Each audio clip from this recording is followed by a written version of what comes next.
میں بدستور دھند سرگودا میں دھند کے باعث ٹرک نہر میں جا گرا۔ حادثے میں 14 افراد جاں بحق، متعدد زخمی ہو گئے۔ ریسکیو ٹیم کے مطابق ٹرک سوار افراد اسلام آباد سے فیصل آباد فوتگی پر جا رہے تھے۔ ریسکیو اہلکاروں نے لاشوں اور زخمیوں کو THO اسپتال منتقل کر دیا۔ جاں بحق ہونے والوں میں 6 بچے، 5 خواتین اور 3 مرد شامل۔ میتیں فیصل آباد کے علاقے ککڑا نزد خانواں پہنچا دی گئیں۔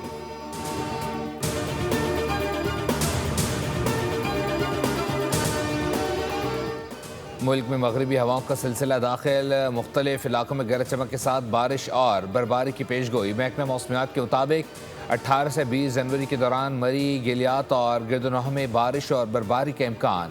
20 سے 23 جنوری کے دوران گلگت بلتستان، کشمیر، اسلام آباد، مری، گلیات، خطہ پوٹوہار، سرگودا، گوجرانوالہ، لاہور، ساہیوال، ملتان، فیصل آباد، ڈیرہ غازی خان اور بھاولپور ڈویژن کے اضلاع میں بارش کا امکان۔ کراچی میں بھی بارش کی پیشگوئی۔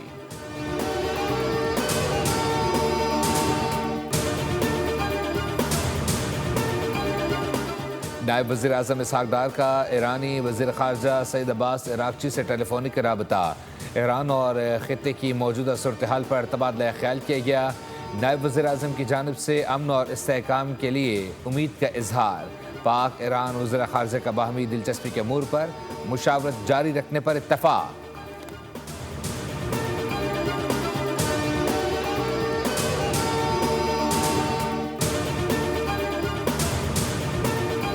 وائٹ ہاؤس نے غزہ ایگزیکٹو بورڈ کے قیام کا اعلان کر دیا۔ HE نکول غزہ کے لیے ہائی ریپرزینٹیٹو مقرر۔ ترجمان وائٹ ہاؤس کے مطابق آری لائٹ اسٹون اور جوش کرنبام کو بورڈ آف پیس کا سینئر ایڈوائزر مقرر کیا گیا۔ Major general Jasper Jeffers international stabilization force کے کمانڈر ہوں گے۔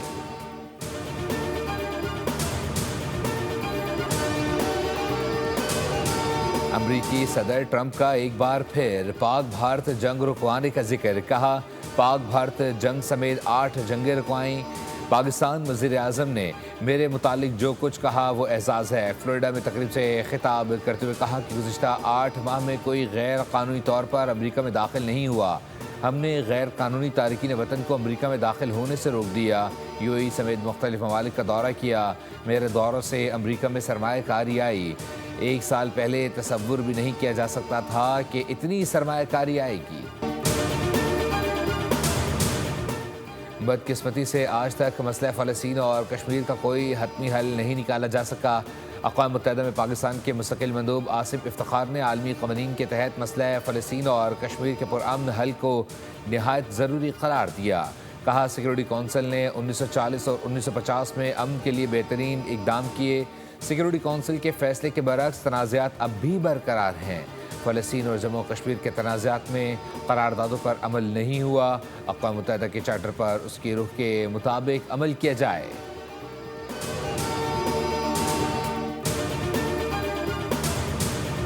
اور کراچی میں ایسٹ پولیس کی خفیہ اطلاع پر بڑی کارروائی۔ 100 سے زائد بچوں سے بدفعلی کرنے والا ملزم ساتھی سمیت گرفتار۔ متاثرہ بچے کی نشاندہی پر سیریل ریپسٹ کو ٹیپو سلطان سے گرفتار کیا گیا۔ گرفتار ہونے والوں میں مرکزی ملزم عمران اور وقاص خان شامل۔ پولیس کو 2020 سے 2025 تک 7 شکایات رپورٹ ہوئیں۔ تمام کیسز میں 12 سے 13 سال کے لڑکوں کو زیادتی کا نشانہ بنایا گیا۔